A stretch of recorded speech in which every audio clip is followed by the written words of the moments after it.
So I have been talking a lot about ascension ladders. I mean, what are they exactly? They are stages of initiation that brings you into awakening, right? So ascension ladders can be likened to your 7 chakra system, okay? We start at the base chakra and we go through each chakra, and bit by bit we attain a wisdom and enlightenment of what it is to live in a physical world. And then of course when we get to upper chakras, it's in stages like that, so we can attain as above so below.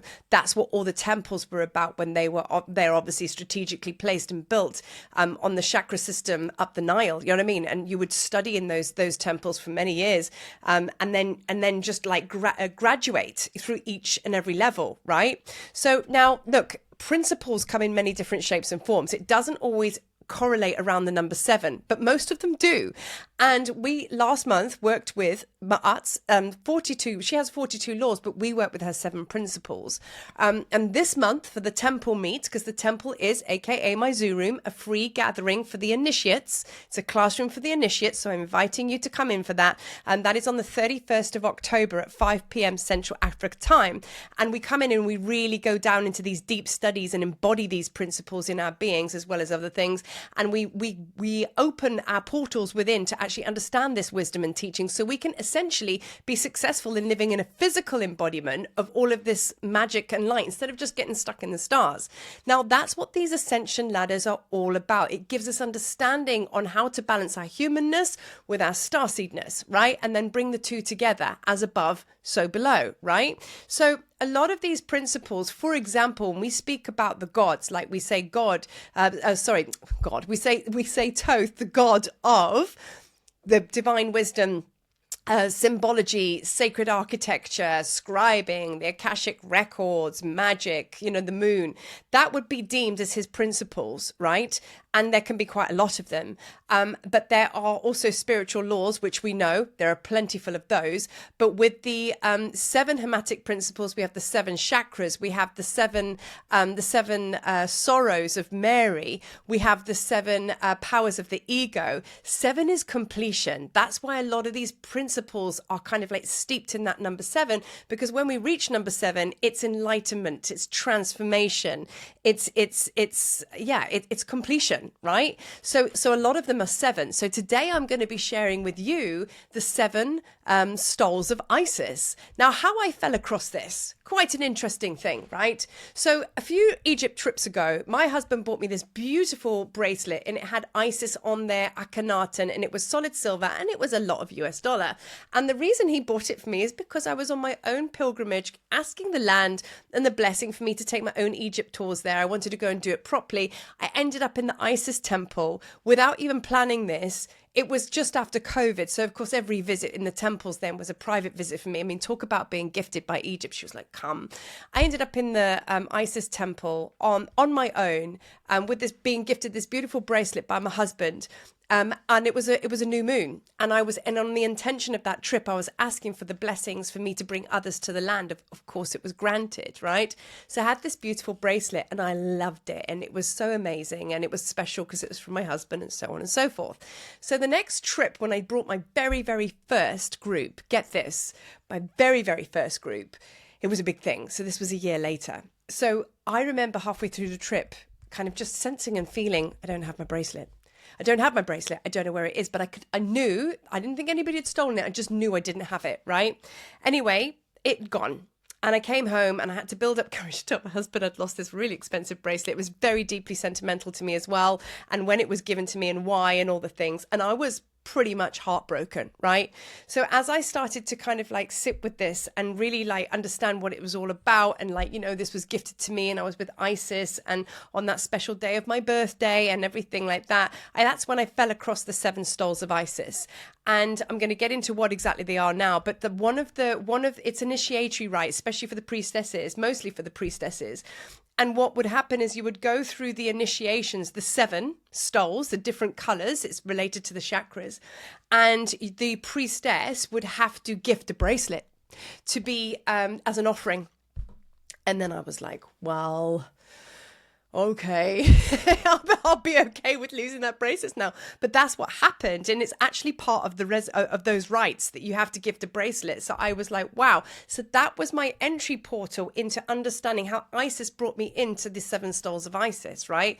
So they are basically, I mean, I've got a whole list here. So, you know, it's basically purifying body, mind and soul. It's the same as the Heka that I teach and share with you, or help you remember rather, because Heka is all about, is all about understanding the balance between as above, so below, so within, so without, being in harmonious balance with spirit in the universe, to be able to be in manifestation mode all the time and work with your alchemy and all of the things. And you have to be in a balance of purity of some level, because obviously if you vibrate at lower vibration, then of course we don't do much, do we? So we need some kind of traction, some kind of like spiritual law and principle to help us move through the rites. Okay, so in comes the 7 stoles of Isis. Now, what is a stole? Now, a stole is a sacred garment. I suppose you could liken it to the priests and the priestesses that still wear them now. They're kind of like silky robes that go around their regalia, as it were.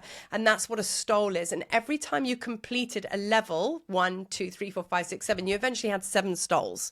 Okay, so now it very much encompasses all of these principles. Let's keep it super real. They are all embodiments of the Hermetic principles.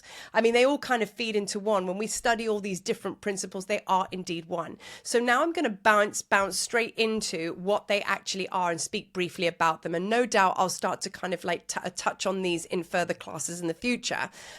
So now, number 1 is purification of the body. Okay, so that would be your stole number 1. Now that makes sense, doesn't it? Because we're talking about the root chakra here, which is all about, you know, sort of like physical detoxification, cleansing the body, detoxing. If you do not have a clean temple, then you cannot have sacredness. You cannot meet sacredly there, can you? Do you know what I mean? So that's obviously speaks for itself. Number 2, purification of emotions. Now, this is a little bit where we start touching on mental alchemy. This is where the Hermetics come in a little bit, okay? So to purify the emotions, this does touch on the principle of polarity, which is the understanding that one emotion, it's all the same. So basically, if you've got doubt, clarity comes from doubt. Doubt is just a low vibration version of clarity. It just slipped. We're going to get into this in the temple meet on the 31st of October. So I shan't talk too much about it, but purification of the emotions. We have certain tools, rituals, things that we can do, meditations and understandings to upgrade these low vibrational emotions to their original source codes, which is always going to be clarity, truth, peace, joy, you know what I mean? So that's purification of emotions. And you need discipline. So when you would be working with the 2nd stole of Isis here, it requires discipline, tenacity, focus, commitment. And discipline, people say, oh, you know what, it's a little bit, it's got to be in flow. No, but we, yes and no. I don't mean discipline as in controlling, discipline as in, you've got to be committed to the mission. You've got to be committed to your quest for truth, which is you. You've got to be committed to the union, all right? So now stole number 3, not point number 3, stole number 3 is purification of the mind. We have to know that we can understand how to come out of the noise of pulling from past events which dictate your future. That's when you're stuck in the mind. So you want to do something, you get fearful because you're pulling from past filing system that has told you it's going to go wrong, and you're trying to get to that end game and that achievement, but the past experience that you're pulling from is dictating what it might look like in the future. And all you're doing is bouncing between, past emotions of guilt, depression, grief, and all the rest of it. You're pulling that forward to create your future, and that's going to create anxiety. So we come into this still place. This is where you're going to know your mind. Okay, so this is where the power of now, Eckhart Tolle speaks about the power of presence, stillness. If one cannot still their mind, and if one cannot gain access to their inner being because too much childhood trauma has gone on, or your inner child is still tweaking, you can't get in here. And I'm going to speak a lot about this in other videos because I've struggled myself to actually come in and maintain this peaceful presence, because there was a lot of healing I had to do. This wasn't a quiet space. I could get in 80%, but I couldn't quite get into the center. and stay there. So that is kind of like what the mastery of that stole is all about. Purification of the mind, okay? Presence, meditation, stillness, awareness, right? Focused awareness, all of the things. That's very powerful. And I believe that is, for me, on that number 3, is kind of like a critical portal to walk through there. It's really, it's really the one, right? So then we move on to the stole number 4, which is awakening of the heart, spiritual love, unconditional love for self, unconditional love for others, right? You know, it's your connection with others, how you relate to others in the world, how you love, how you receive love, all of the things. So that's like pretty straightforward, right?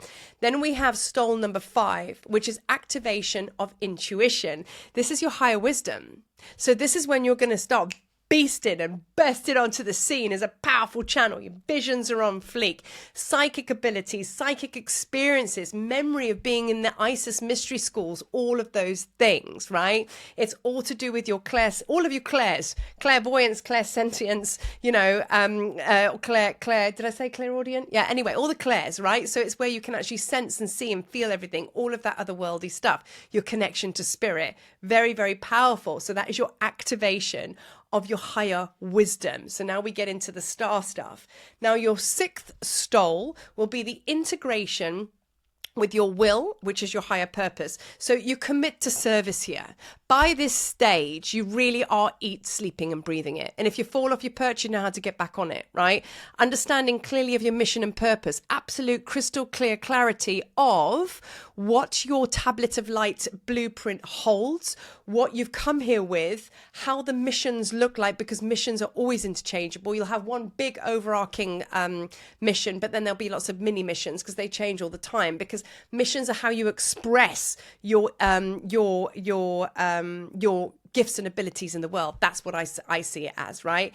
And this is where you get a fundamental, powerful, really, really deep understanding, foundational understanding of the spiritual laws, aka the Hermetic principles. So if you're coming to my classrooms at the temple and you're coming in as the initiate because you know this stuff because you're a master, you are, then this is the level that you're at. You're like at the highest point now. This is why it's really important for you to see and gauge where you are on this stole integration of elevation, right? Now we move into the 7th one. The 7th stole, okay, is the union of the divine. Okay, so that kind of makes sense. We get to that pinnacle point, top of the pyramid, you know, and this is where your higher self merges with your physical. It is the Holy Trinity as far as I'm concerned. As above, so below, so within, so without. Your Holy Trinity, Mother, Father, God, and you, triple goddess, whatever you want to call it. So this is completion. That's your completion. And no doubt you'll go around and just keep living through the cycle, because when you get to that point, you aren't scared of death. You aren't scared of surrendering. You aren't scared of being reborn. You're definitely not scared of resurrecting. So then you just keep rolling through this again and again and again, and you help others understand how to do this, and you just emanate that wisdom, and others will activate from that. That is very much bringing in the Hermetic, bringing in the halls of Amenti now, which I'll do another video on, because it has the same kind of concept. And the halls of Amenti is a place of learning, of progression, get to the top, figured it out, figured the Rubik's cube out. Now you're going to help others figure it out. You know what I mean? So this is the stoles of Isis, okay, the 7 stoles of Isis. So when you have completed this, what are you attaining here? Spiritual authority. You got your stripes. You know what I mean? You've got your stripes, and there will be this confidence, not ego, confidence and presence within you that you know exactly what's up. So I love these, the 7 stoles of Isis. Now, if you go and research it, there are other variations of it. I've got about 7, funnily enough, not lying, between 7 and 10 different versions of the 7 stoles that I've written down. But I like this one because it's kind of quite basic, but it does connect to the chakras, and it's got a lot of that going on there. So with that being said, I'm going to leave this ascension ladder with you, and I do hope that it's ignited some, you know, some remembrance, and given you some guidance, map and compass. So once again, thank you for watching. Watch out for the next bunch of principles, because there's lots that's going to be coming. So yeah, keep on trucking. Peace.